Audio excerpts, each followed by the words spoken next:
7th class students. Today I am making a video on a poem Once Upon a Time. It is from Unit 3, Reading B. So it is written by Gabriel Wakara. Okay. So the theme of the poem is human relations. So before going to learn the poem, we should appreciate the writer Gabriel Wakara. Gabriel Wakara is an African poet. He was born in 1921 in Nigeria. He was educated at Government College, Umaya. His parents were not rich. He worked as a bookbinder and later as information officer at Enugu. He also wrote plays and features for broadcasting and became a poet of outstanding ability. His poems appear regularly in Black RPS. He has also written in novels called Voice. This is about the Gabriel Wakara author. He is basically from African poet. African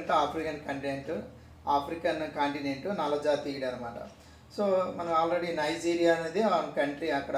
అయితే ఇక్కడ మనకు ఒకటి తెలుస్తుంది, నా చదువంతా కూడా government కాలేజీలో చదివాడు అని చెప్పి ఉంది. అలాగే పేరెంట్స్ యొక్క స్టేటస్ కూడా చెప్పారు. వాళ్ళు అంత పెద్దగా ధనవంతులు కాదు. మనం అనుకుంటాం పోయట్స్ అందరూ కూడా బ్యాక్గ్రౌండ్ ఉండి బాగా వెల్ ఎడ్యుకేటెడ్ రిచ్ అలా అవుతారని అనుకుంటారు. అది అపోహ అని ఇక్కడ మనకు చూపిస్తుంది.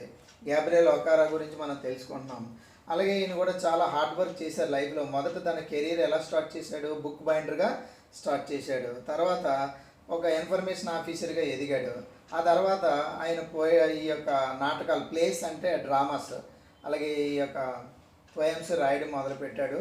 అని అవుట్ స్టాండింగ్ ఎబిలిటీ, మంచి ఎబిలిటీ అంటే అవుట్ స్టాండింగ్ అంటే చాలా గ్రేట్ వర్క్, ఆ విధంగా తను చేశాడని చెప్తున్నాడు. అలాగే ఈయన యొక్క ఈ అయితే రచనలు ఉన్నాయో బ్లాక్ ఆర్పిఎస్, ఇవన్నీ ఆఫ్రికన్ టర్మినాలజీ అనమాట. అక్కడ ఉన్న పత్రికల్లో రెగ్యులర్గా వచ్చాయి. ఒక నవల్ కూడా రాశాడు, అది వాయిస్ అని చెప్పడం జరిగింది. Okay, now we move on to the poem. So once upon a time అనేది it's a past time. It indicates the past time. Okay, just I give you the model reading.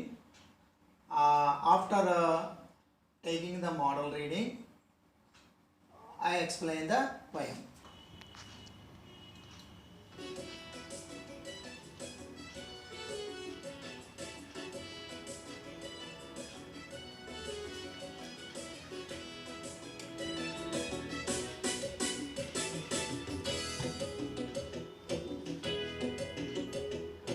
Once upon a time, son, they used to love with their heart and love with their eyes.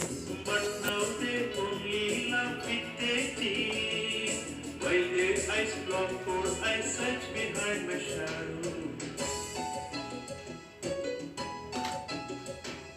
There was a time, indeed, they used to shake hands with their heart. That's gone, son. Now they shake hands without heart, while their left hand search my empty pockets. Feel at home, come again. Feel at home, come again, they say. And when I come again and feel at home, once, twice, there will be no thrice. For then I find the shut on me. Okay, children, I have taken the recitation of the poem from the Deksha app. Okay, children, I have taken the recitation of this poem from the Deksha app. I convey my special thanks to the writer PJ Manilal, our teacher or writer who composes this poem lyrically, that means singing. The poem actually should not be read, the poem should be sung. That's why I appreciate PJ Manilal for better singing. Now I explain the poem. So once upon a time, sun, here the comma. Once upon a time means it indicates the past time. ఒకానొకప్పుడు అని వస్తుందన్నమాట. Sun అంటే ఇక్కడ మనకి ఈ poem ఎక్స్ప్లెనేషన్లో ఏముందంటే కొడుకుతో ఒక తండ్రి అడ్రస్ చేస్తున్నాడు అనమాట, అడ్వైజింగ్ ఇస్తున్నాడు. సో ఆన్ వాట్, దేని మీద? సో మనకి theme, if you understand or read the theme of this unit is human relations, మానవ సంబంధాలు. అంటే he wants to give the clarification regarding the human relations. So they used to laugh with their hearts. Here they is the pronoun used to indicate the older generation. They means older people, people, older people. Here see this the picture, look at the picture. The father advises the son. So because he has some experience for all aspects, so the son may not have such type of experience.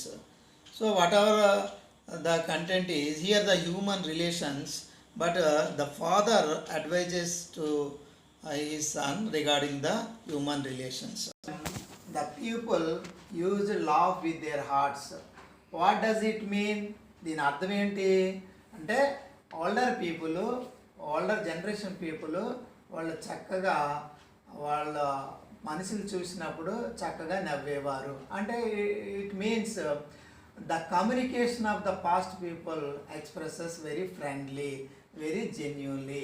So okay, and laugh with their ice, and laugh with their ice. So ఇక్కడికి ఈ 3 లైన్లు కూడా refers to the older people. So older people చక్కగా హృదయపూర్వకంగా ఉండేవారు with, and వాళ్ళు మనకి చూడండి ice, laugh with their ice అంటే కళ్ళతో నవ్వడం అంటే ఏంటి ఇక్కడ? ఇది ఒక ఇన్నర్ మీనింగ్ ఏంటంటే మనకు ఒక తెలుసు, ఏడ్చినా నవ్వినా కన్నీళ్ళు వస్తాయని. మనం నిజంగా హార్ట్ఫుల్గా మనం కమ్యూనికేట్ చేయడం, గ్రీటింగ్ చేయడం వల్ల ఇవి అంత ఎఫెక్టివ్గా ఉంటుందని రైటర్ అలా వర్ణించాడు. Here, but ఈ 3 lines represent the present generation. But now they only laugh with their teeth. టీత్తో అంటే ఏంటి? ఇలా పళ్ళు ఉంటాయని మనం చెప్తున్నాం కదా, ఇలా పళ్ళు, ఇలా పళ్ళు, ఓకే, ఇలా పళ్ళు, ఇలా ఉంటాయి పళ్ళు సెట్. అంటే ఊరికే ఇక్కడ ఏంటిది? The writer indicates the people of the present people laughing with only mechanically. That's why teeth is indicated mechanically, no affection. That's why while their eyes block cold eyes. Here the children eyes block cold eyes. So praise worded అంటే expressionless, expressionless అంటే భావం ఉండదు, అంటే మెకానికల్గా, హిపోక్రసీగా, not heartful అని చెప్తుంది. Search behind my shadow, వాళ్ళ ఎక్స్ప్రెషన్లెస్ అలా ఉందని చెప్తున్నాడు. ఈ first stanza, so already I have told in explanation the previous poem, stanza means unit of one poem. So ఈ 5 lines, 6 lines are called one stanza. Okay. If it is prose, paragraph, we can say that some unit is called paragraph. In prose, poetry called stanza. Okay, so here the one structure they used to laugh, used to is the one structural item. Here the writer uses the structural item used to. Used to is the grammar point, and it is the word to express. Here the see this meaning, used to is used to describe habits in the past. So ఇక్కడ writer కూడా older generation గురించి చెప్తే ఏమన్నాడు? Older people ఎలా ఉండేవారు, అదే ఎగ్జాంపుల్లో పోయంలో మనం చూసాము. ఇక్కడ మీరు 4వ సెంటెన్స్ లేదా 5వ సెంటెన్స్ చెప్తే దే యూజ్ టు లావ్ with their habits, with their hearts. మన ఇది పోయం నుంచి కలెక్ట్ చేసినటువంటి సెంటెన్స్. అంటే దే అంటే ఓల్డర్ పీపుల్ అని మనం చెప్పాం కదా, వాళ్ళంతా నవ్వారు. ఇక్కడ యూజ్ టు అనేది ఇక్కడ పాయింట్. యూజ్ టు అనేది కేవలం to describe habits in the past, గతంలో అలవాట్లు చెప్పడానికి ఇది వాడదాం. What is the structure of this type of expression అంటే here the subject plus use to plus V1 plus object అనే స్ట్రక్చర్లో మనం చెప్పాలి. కొన్ని ఎగ్జాంపుల్స్ 5 ఎగ్జాంపుల్స్ ఇచ్చి చూడండి ఎలా మనం చెప్పవచ్చు దీన్ని అర్థం చేసుకోవాలంటే. వెన్ ఐ వాజ్ చైల్డ్, నేను చిన్నపిల్లడిగా ఉన్నప్పుడు లేదంటే బాల్యంలో ఉన్నప్పుడు, I use to like chocolates. I use to like chocolates అంటే నాకు చాక్లెట్లు ఇష్టంగా ఉండేదని చెప్పాడు. యూజ్ టు లైక్ ఇష్టమని చెప్పాడు. చిన్నప్పుడు చాక్లెట్ ఇష్టం. ఇప్పుడు నేను పెద్ద అయిపోయాను, ఐ డోంట్ లైక్ చాక్లెట్స్. అది అక్కడ అర్థం. అంటే here the comparison between the past habits and the present అని మనం చెప్పొచ్చు. ప్రెజెంట్ మనకు అనవసరం, కానీ పాస్ట్ని చెప్పాలంటే యూజ్ టు అని చెప్పి V1 పెడితే ఆ ఎక్స్ప్రెషన్ కరెక్ట్. సెకండ్ వన్ చూడండి, she used to play tennis. ఆమె గతంలో టెన్నిస్ ఆడుతూ ఉండేది, ఇప్పుడు ఆడకపోవచ్చు, మనకు అనవసరం అని మన నిజం చెప్పాలి. Ramesh use to work in factories. Ramesh ఒకప్పుడు ఫ్యాక్టరీలో పనిచేశాడు. Now is not working. ఇప్పుడు అతను ఫ్యాక్టరీలో పనిచేయలేదు, ఎక్కువ దగ్గర ఆఫీసులో పనిచేస్తున్నాడు అని చెప్పు. Rao use to smoke cigar or cigarette. Okay, Rao ఒకప్పుడు పొగ తాగేవాడు, అంటే సిగరెట్లు పీల్చేవాడు. తర్వాత ఇప్పుడు ఆరోగ్యం బాగాలేదు, లేదా డ్యూ టు ఓల్డ్ ఏజ్ ఇప్పుడు మనం పీల్చట్లేదని చెప్పవచ్చు. సో ఒకప్పుడు హ్యాబిట్లే చెప్పవచ్చు. సో ఇది ఆల్రెడీ టెక్స్ట్లో చూసాం. Coming to the poem, here the second line, they used to love with their hearts. This is the I explain the structure. And here also in the second stage they used to shake hands with their hearts అని ఎక్కువగా ఈ పోయంలో అంతా వాడాడు. అందుకే నేను structural item explain చేశాను. Now see the second stage, there was a time indeed. Here there was చూడండి, సింపుల్ పాస్ట్లో మనకి స్ట్రక్చర్లో ఉంది. ఒకప్పుడు నిజంగా ఎలా ఉండేది, they used to shake hands. Use to shake hands with their hearts. అప్పుడు షేక్ హ్యాండ్ అంటే what is the symbol for the shake hands? Shake hands, what is the intention? It is a type of greeting. It is a type of greeting generally we convey. We also practiced that, giving hands. It is a form of greeting. So now the difference between here also, the writer tells them, they use it to shake hands with their heart. Here with their heart and మనస్ఫూర్తిగా, మరి అంతే కదా, మనస్ఫూర్తిగా చేయలిచ్చేవారు. But that has gone son. That has gone son ఇది short form. Has ఇక్కడ has short form అంట. That has gone son. కానీ వాళ్ళ షేక్ హ్యాండ్స్ ఇక్కడ ఏమి ఇప్పుడు లేవు, అలాంటి రియల్ అంతా పోయింది.